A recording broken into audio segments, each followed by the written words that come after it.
Hola a todos, soy Cris Belmonte. Antes de nada, un pequeño inciso en reconocimiento a mi amiga Laura del Alma. Cuando digo todos, digo todas, todos y todes. Lo que pasa es que suelo utilizar el término todos porque me resulta más fácil. Dicho esto, ahora sí, bienvenidos a otro episodio de Encuentra otra forma de vivir con Cris Belmonte.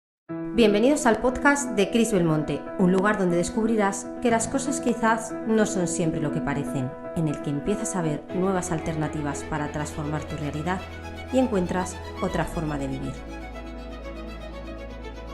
Hoy vamos a seguir explorando el módulo 1 del método For You Mess referido a las leyes del universo. Sí, ya lo sé, más de uno va a decir, madre mía, qué cansina esta chica, es que no sabe hablar de otra cosa que no sea de las leyes del universo. Pero todo tiene su razón de ser. Tanto en el método como en la forma de exponerlo me resulta más útil explicar al principio las leyes del universo, porque para mí son como las reglas del juego. Y creo que es más sencillo primero saber cómo se juega y cuáles son estas reglas para que luego nos adentremos en el módulo de la mente y el módulo de las emociones y por supuesto del ser superior. Porque, bueno, aunque Fito diga que a veces hay que empezar la casa por el tejado, otras veces es mejor empezarlo por los cimientos, como es este caso. Ya hemos visto tres de las leyes que a mí me encantan, la verdad, la ley de la asunción, la ley del espejo y la ley del karma. Vaya tres pedazos de leyes. Y hoy iba a seguir hablando de la ley del ritmo. Ya os he comentado en algún episodio que la ley del ritmo no es una de mis favoritas por eso de que soy Tauro. Bueno, ya veréis que me gusta muchísimo hablar de la astrología porque, bueno, aunque tengo ciertos conocimientos porque he hecho algún curso, no soy nada experta en la materia, pero me encanta, me resulta súper entretenida y además súper útil para mi día a día. Me parece una de las mejores herramientas de autoconocimiento y en los episodios pues haré determinadas menciones a ella.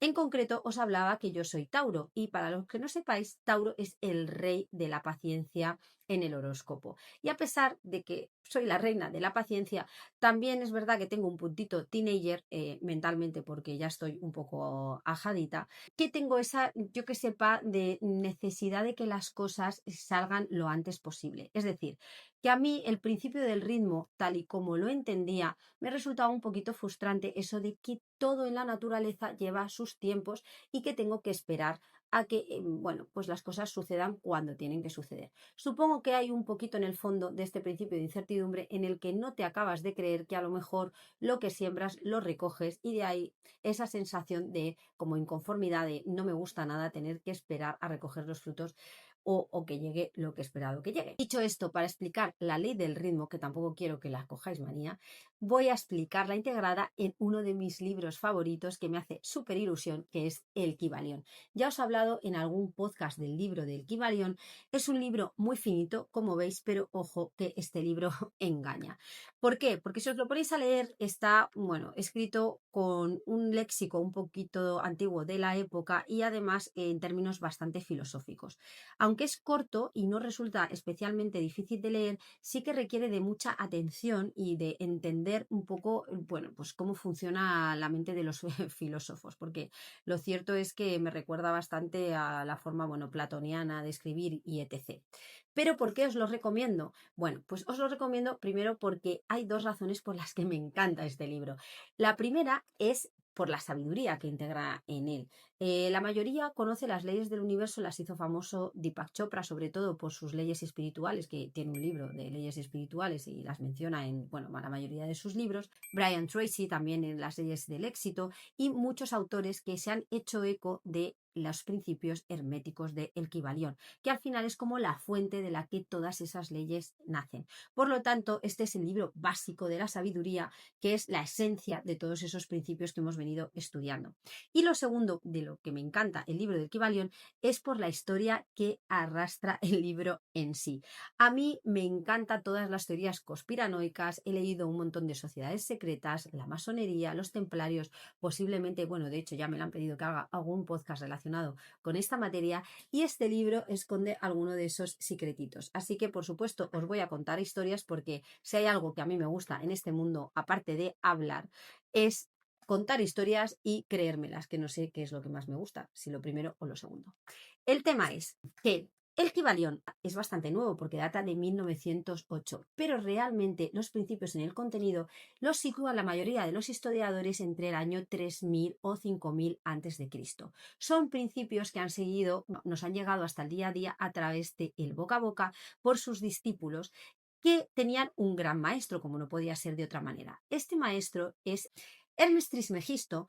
Dicen los historiadores que no existió, lo consideran un personaje mítico. Bueno, realmente no se sabe si existió o no existió, pero se le atribuye a Hermes ser una mezcla entre el dios de la sabiduría y el dios del conocimiento, entre el dios Hermes y el dios Thor.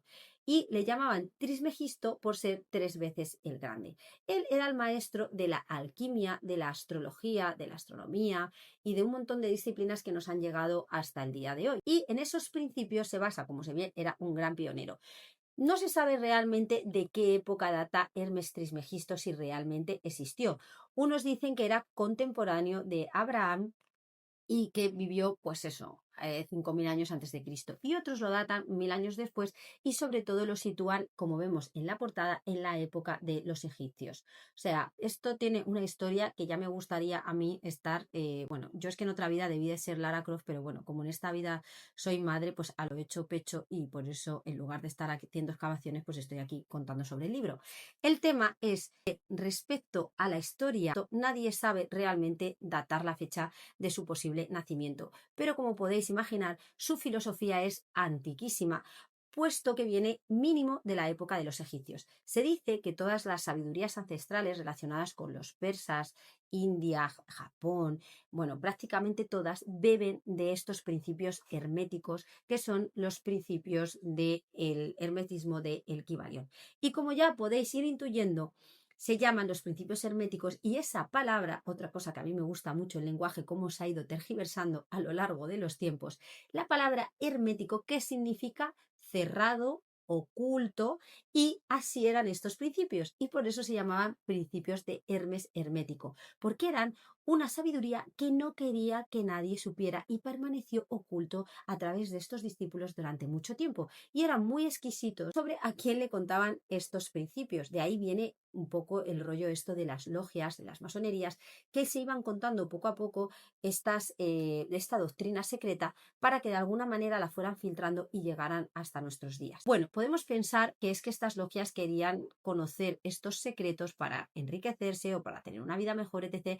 Y por eso no los contaban así vos populi. Sin embargo, en el Kybalión se dice que era realmente porque no querían que se malinterpretaran y que luego se mezclaran con las religiones. De hecho, así pasó con la religión india y persa, que tenía como base los principios herméticos del Kybalión, pero se fue mezclando con conceptos religiosos y al final se fue desvirtuando un poco la esencia de esta doctrina secreta. Como os he comentado, Hermes Trismegisto fue el creador no solo de la astrología y de la astronomía, sino también de la alquimia. Y a mí, que me gusta mucho el estudio del lenguaje, es curioso ver cómo las palabras se van tergiversando a lo largo de los años. Pues al final a nosotros nos llegó que la alquimia era aquel acto de transmutar un metal cualquiera, como podía ser el plomo, en un metal precioso.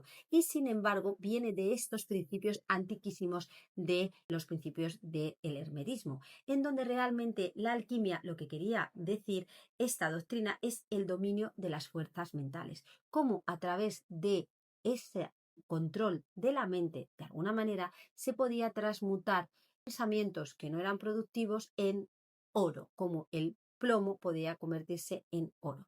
De ahí que los alquimistas no se estuvieran refiriendo realmente a una transformación material, sino a una transformación del pensamiento. La historia no termina aquí, porque si es interesante que la doctrina secreta del Kybalión haya llegado hasta nuestros días, más interesante es cómo se escribió el libro. Os he dicho que data de 1908 y ¿quién lo escribió? Interesante pregunta, porque como veis en el Kybalión pone los 3 iniciados.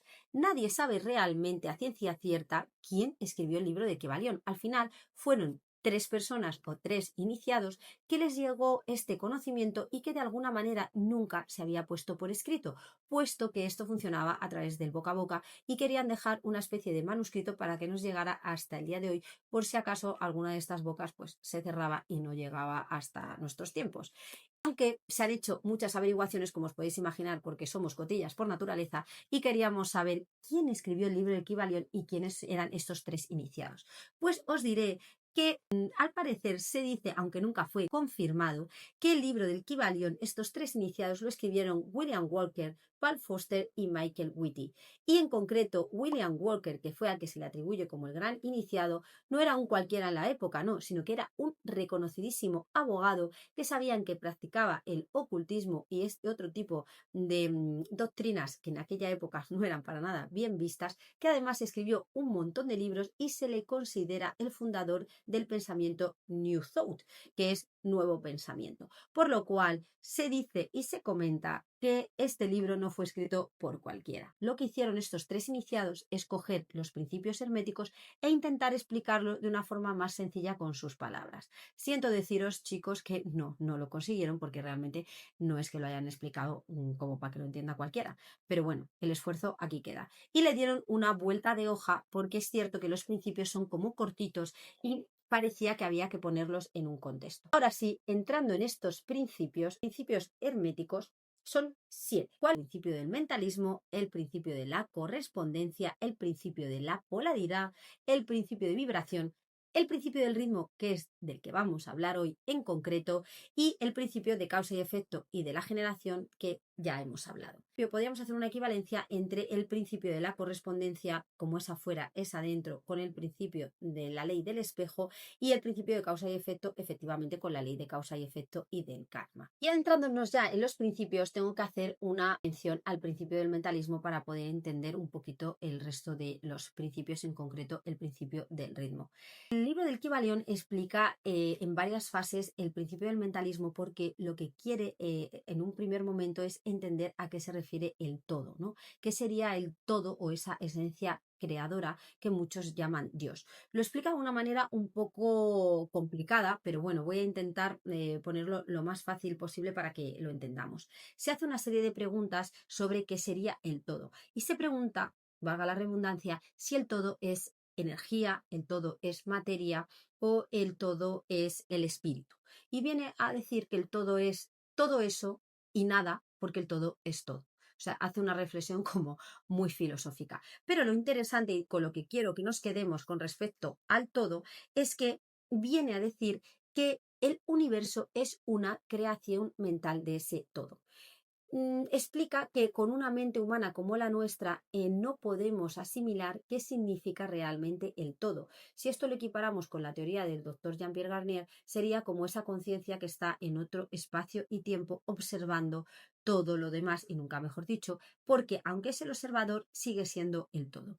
Y vienen a decir efectivamente que el universo es esa creación mental del todo para explicar que en el universo todo es mente. Y cuando decimos que todo es mente, queremos decir que todo es una creación mental. Hablaremos en el módulo de la mente un poquito más sobre qué entendemos por todo es mente, porque muchas veces lo confundimos con la capacidad que tenemos de controlar nuestros propios pensamientos, si es que acaso se pueden controlar de alguna manera. Y a veces confundimos el principio del mentalismo con el principio del poder mental, que ya comentaremos más adelante. Véase como ejemplo que yo cuando era pequeña me ponían unas inyecciones porque tenía muchas anginas que se llamaban benzetacil. El que las haya sufrido se acordará porque eso no se olvida nunca. Y mi padre, que es un gran sabio, me decía, todo está en la mente. Si tú piensas que no te duele, no te va a doler porque todo está en la mente. Pues esto sería más o menos parecido. No hay que confundir todo está en la mente cuando realmente lo que debía haber dicho es todo es mente. No está en la mente, sino que todo lo que es mente.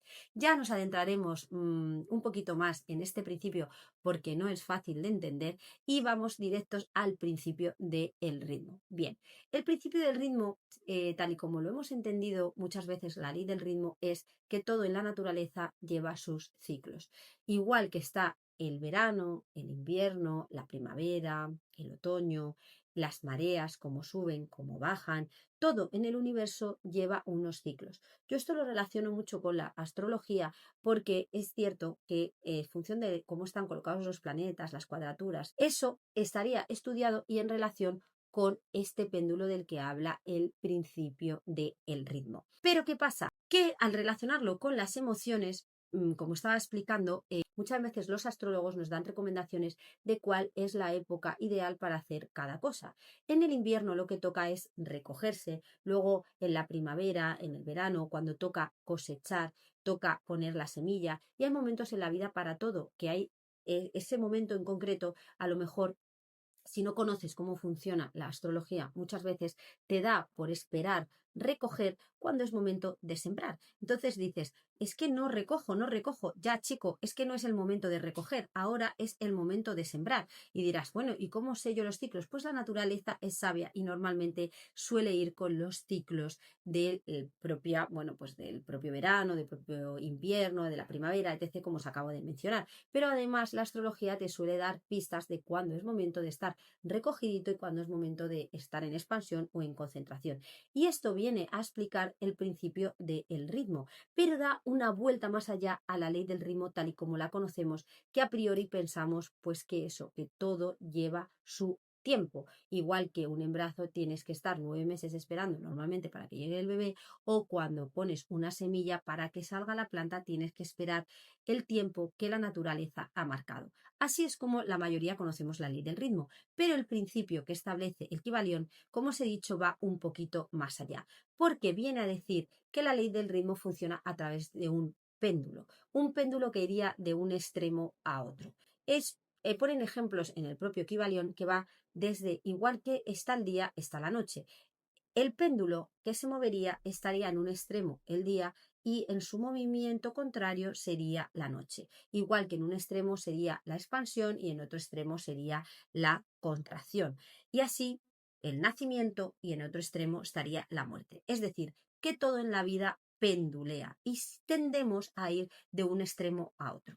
Ahí, en el propio libro, el Kybalión explica que esto se ve muy bien con las emociones. Normalmente en la vida tenemos momentos de un montón de subidón y de hecho esto está estudiado que existe una felicidad basal en el que si te toca la lotería vas a estar durante un cierto tiempo con un subidón brutal, pero que después de un año la felicidad basal vuelve a estar en el mismo punto. Al igual que dicen que si tienes un accidente muy grave, tu felicidad bajará mucho, mucho, mucho, hasta que luego, después de un año, vuelve a esa misma felicidad basal.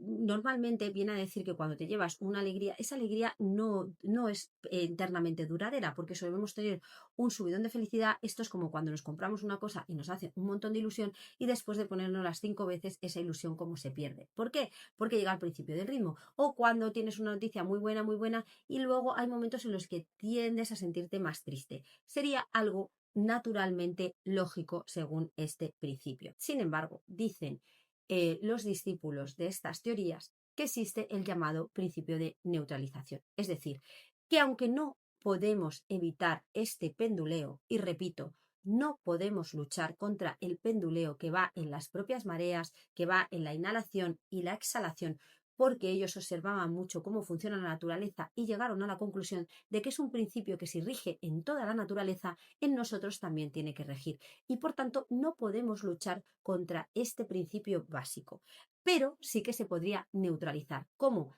Permaneciendo en medio de este penduleo en el equilibrio. Según ellos, solamente los maestros más avanzados en la materia podían extraerse del objeto. Cuando digo objeto es porque se refieren que es como si pasara un coche a alta velocidad y tú estuvieras subido en el puente. El coche va a seguir pasando a alta velocidad, pero a ti no te afecta porque estás por encima del objeto que va a alta velocidad. Estás en el puente viendo pasar el coche.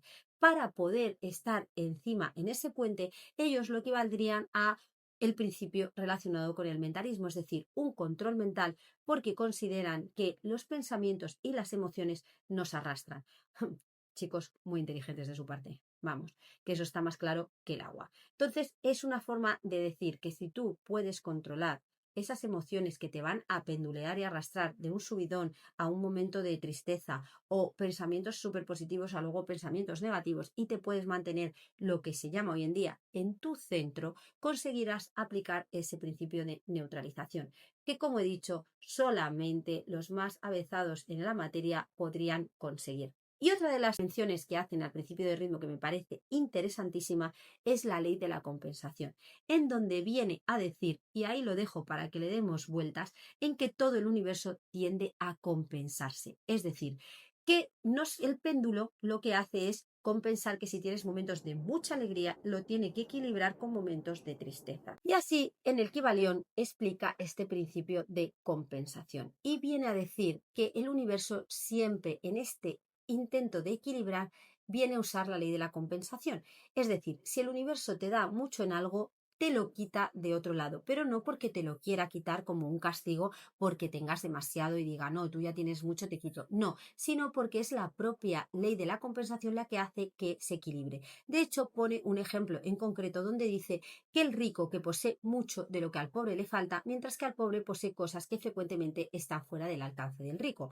Por ejemplo, explica el tema de poder gustar de una comida maravillosa en el que el rico la puede pagar, pero con el paso del tiempo dejará de disfrutarla con la misma intensidad que la disfrutaría el pobre. Por tanto, el universo equilibra ese exceso de poder disfrutar de toda la comida o de todos los bienes materiales que quiera, quitándole poco a poco la capacidad de disfrutar del mismo. Y viceversa, el pobre a lo mejor no puede obtener esos beneficios materiales siempre que quiera, pero sin embargo su capacidad para disfrutarlo será mucho mayor que la del rico, salvo que, por supuesto, el principio de neutralización que estaría por encima. Creo que tenemos bastantes cosas que pensar respecto a la ley del ritmo, así que hasta aquí el episodio de hoy y comentaros simplemente que los 7 principios herméticos del Kybalión decían que los principios de la verdad son 7. El que comprende esto perfectamente posee la llave mágica ante la cual todas las puertas del templo se abrirán de par en par. Así que si existe el cielo y tiene una llave, esas son los 7 principios herméticos de Hermes Trismegisto. Y hasta aquí el episodio de hoy. Que tengáis muy buen día y nos vemos en el siguiente capítulo.